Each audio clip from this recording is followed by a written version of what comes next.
سورہ لقمان آیت 14 تا 15۔ اور یہ حقیقت ہے کہ ہم نے انسان کو اپنے والدین کا حق پہچاننے کی خود تاکید کی ہے۔ اس کی ماں نے ضعف پر ضعف اٹھا کر اسے اپنے پیٹ میں رکھا اور 2 سال اس کا دودھ چھوٹنے میں لگے۔ یہ کہ میرا اور اپنے والدین کا شکر بجا لا، میری طرف تجھے پلٹنا ہے۔ لیکن اگر وہ تجھ پر دباؤ ڈالیں کہ میرے ساتھ تو کسی ایسے کو شریک کرے جسے تو نہیں جانتا، تو اس کی ہرگز بات نہ ماننا۔ دنیا میں اس کے ساتھ نیک برتاؤ کرتا رہے، مگر پیروی اس شخص کے راستے کی کر جس نے میری طرف رجوع کیا، پھر تم سب کو پلٹ کر میری ہی طرف آنا ہے۔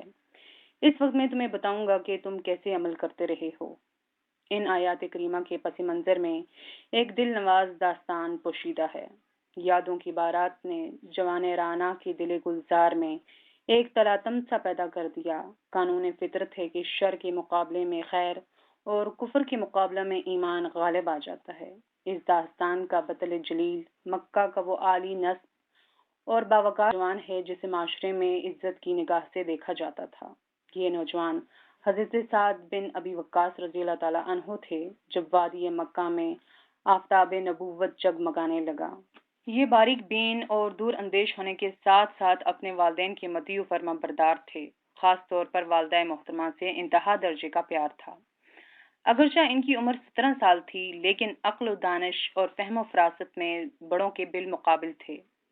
اسے ان کھیلوں میں کوئی دلچسپی نہ تھی جو ان کے ہم عمر کھیلا کرتے تھے، بلکہ یہ اپنے اکثر اوقات تیر و تفگن بنانے میں ان کو سنبھالنے میں صرف کیا کرتے تھے۔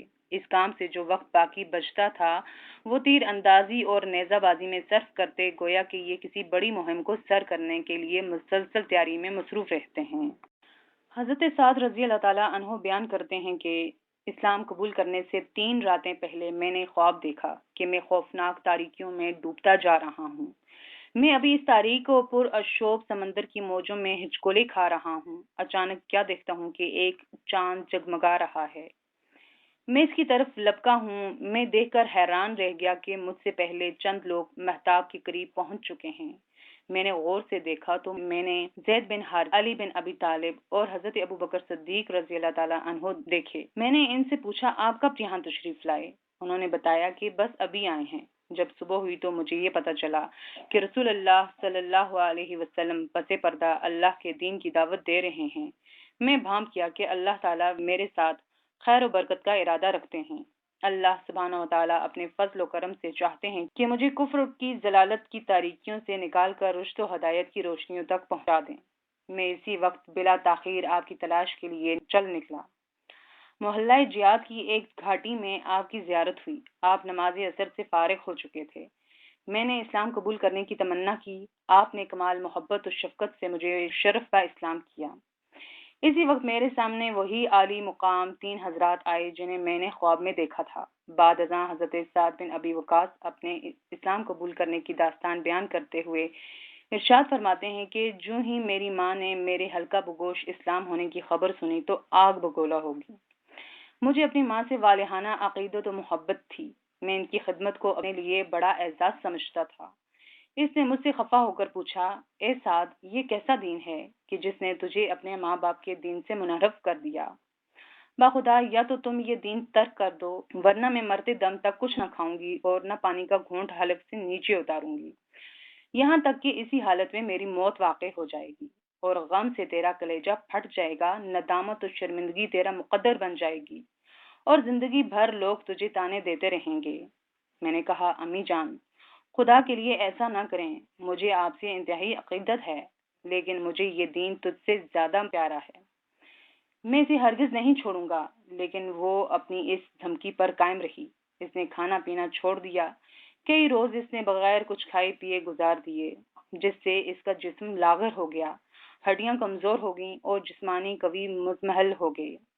میں تھوڑے تھوڑے وقفے کے بعد اس کے پاس آتا اور التجا کرتا کہ کچھ کھا پی لیں، لیکن وہ پہلے سے بھی زیادہ شدت کے ساتھ انکار کر دیتی اور بڑے وثوق سے کہتی کہ میرے مرتے دم تک نہ کچھ کھاؤں گی میں اور نہ ہی پانی پیوں گی۔ ہاں، اگر تجھے میری زندگی عزیز ہے تو یہ دین چھوڑ دے۔ جب میں نے یہ صورتحال دیکھی تو میں نے واشگاف الفاظ میں کہہ دیا، امی جان، بلا شبہ مجھے آپ سے محبت ہے، لیکن آپ سے کہیں زیادہ اللہ تعالیٰ اور اس کا رسول صلی اللہ علیہ وسلم محبوب ہے۔ خدا کی قسم، اگر تیرے جسم میں 1000 جانیں بھی ہوں اور وہ ایک ایک کر کے قفس عنصری سے پرواز کر جائے، تب بھی میں اپنے اس دین کو نہیں چھوڑوں گا۔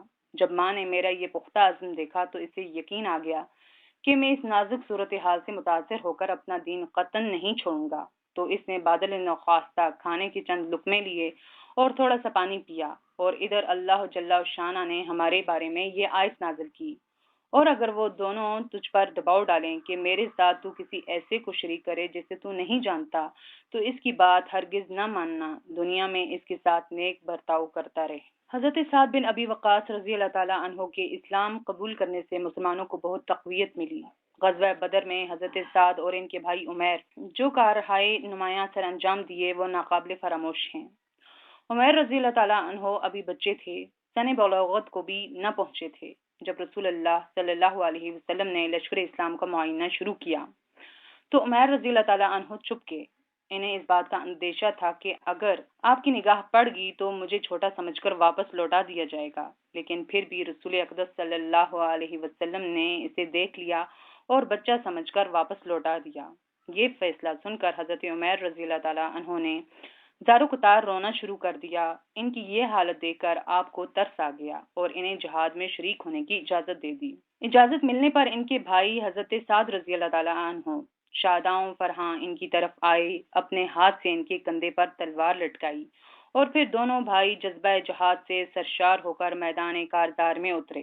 جب مارکہ آرائی ختم ہوئی تو حضرت سعد بن ابی وقاص رضی اللہ تعالیٰ عنہ اپنے چھوٹے بھائی عمیر رضی اللہ تعالیٰ عنہ کو سرزمین بدر میں دفن کر کے اکیلے مدینہ طیبہ واپس لوٹے، چونکہ عمیر رضی اللہ تعالیٰ عنہ نے میدان بدر میں جام شہادت نوش فرما لیا تھا اور اللہ تعالیٰ کے جوار رحمت میں پہنچ چکے تھے۔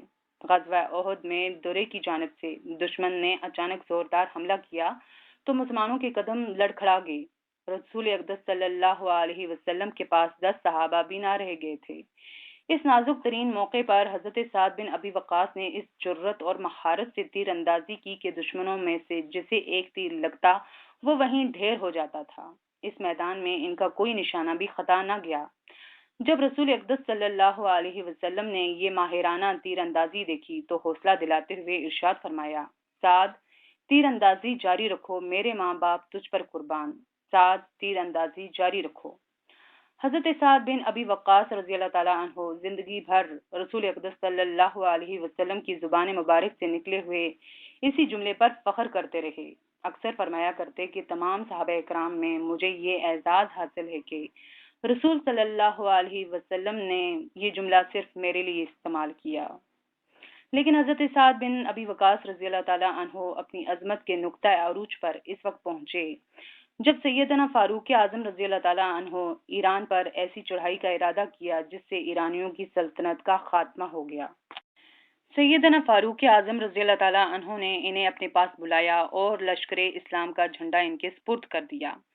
جب یہ لشکر جرار مدینہ طیبہ سے روانہ ہونے لگا تو سیدنا فاروق اعظم رضی اللہ تعالیٰ عنہ الوداع کہنے کے لیے اٹھے اور سپہ سالار کو وصیت کرتے ہوئے ارشاد فرمایا، اے سعد رضی اللہ تعالیٰ عنہ، دیکھنا کہیں اس غرور میں نہ آ جانا کہ میں رسول اقدس صلی اللہ علیہ وسلم کا ماموں اور ان کا جانثار صحابی ہوں۔ میری یہ بات اچھی طرح ذہن نشین کر لیں کہ اللہ تعالیٰ کبھی بھی برائی کو برائی سے نہیں مٹاتا، بلکہ ہمیشہ برائی کو نیکی سے مٹاتا ہے۔ اے سعد رضی اللہ تعالیٰ عنہ، یاد رکھنا اللہ تعالیٰ کے ہاں خاندانی برتری کوئی حیثیت نہیں رکھتی، وہاں تو صرف اطاعت کو ہی بلند مقام حاصل ہے۔ دنیاوی اعتبار سے معزز اور کمتر لوگ اللہ تعالیٰ کے ہاں بالکل برابر ہیں۔ اللہ ان سب کا رب ہے اور وہ سبھی اسی کے بندے ہیں۔ وہاں تو فضیلت تقوی کی بنیاد پر ملتی ہے، اطاعت و فرما برداری سے ہی مقام بلند نصیب ہوتا ہے۔ ہمیشہ اس کام پر نگاہ رکھو جسے رسول اقدس صلی اللہ علیہ وسلم نے سر انجام دیا۔ اس مشن کو آگے بڑھانا ہمارا اجتماعی فرض ہے جسے رسول اقدس صلی اللہ علیہ وسلم نے جاری کیا تھا۔ سیدنا فاروق اعظم رضی اللہ تعالیٰ عنہ کی نصیحت سننے کے بعد یہ لشکر اپنے مشن پر روانہ ہو گیا۔ اس لشکر اسلام پر 99 بدری صحابی، 310 بیعت رضوان میں شریک ہونے والے صحابہ، 300 فتح مکہ میں شرکت کا اعزاز رکھنے والے صحابہ اور تقریباً 700 صحابہ کرام کے نوجوان بیٹے شامل تھے۔ حضرت سعد بن ابی وقاص نے کمانڈر اینڈ چیف کی حیثیت سے قادسیہ مقام پر لشکر کو پڑاؤ ڈالنے کا حکم دیا۔ وہیں لشکر کو ترتیب دیا اور دشمنان اسلام سے زوردار مقابلہ کیا۔ لڑائی کے آخری دن مسلمانوں نے عزم کیا کہ آج فیصلہ کن معرکہ آرائی ہو۔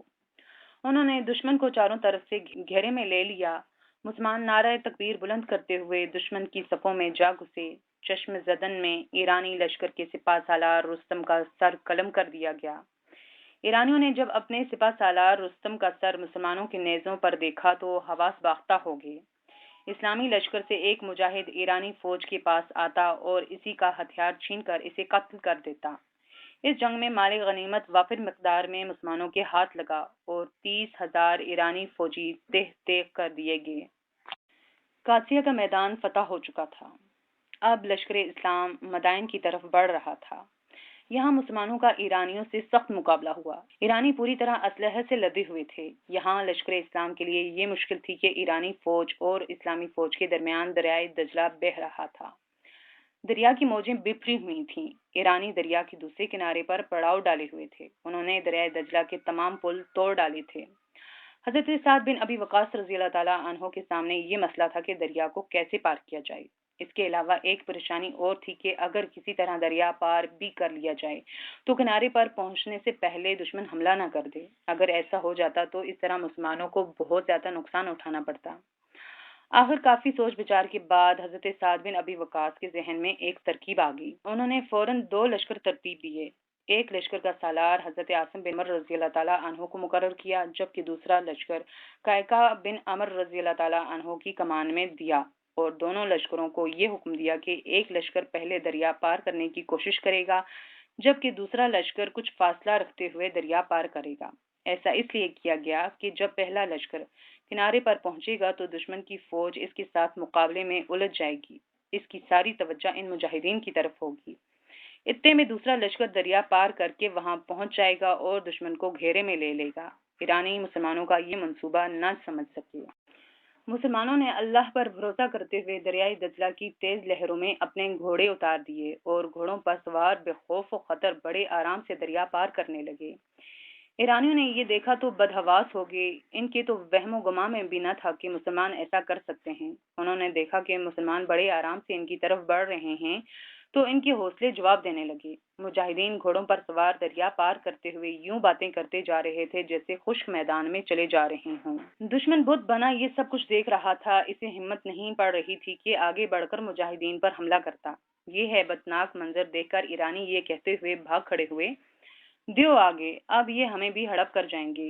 ایرانیوں کی فوج تو حوصلہ ہار بیٹھی تھی، مگر فوج کا سپہ سالار اپنی جگہ پر ڈٹا رہا۔ صرف چند ایرانیوں نے اس کا ساتھ دیا، لیکن پہلے ہی حملے میں ان سب کا صفایا کر دیا گیا۔ مسلمان بغیر کسی رکاوٹ کے مدائن شہر میں پہنچ گئے۔ انہوں نے شہر اور شاہی محلوں پر قبضہ کر لیا۔ شاہ ایران تو پہلے ہی محلات چھوڑ کر بھاگ چکا تھا۔ اب سارا شہر مسلمانوں کے قبضے میں تھا۔ مسلمانوں کے ہاتھ بہت سا مال غنیمت لگا، جس پر قبضہ کر کے مدینہ منورہ روانہ کر دیا گیا۔ یوں ایران کے مرکزی شہر پر مسلمانوں کا قبضہ ہو گیا۔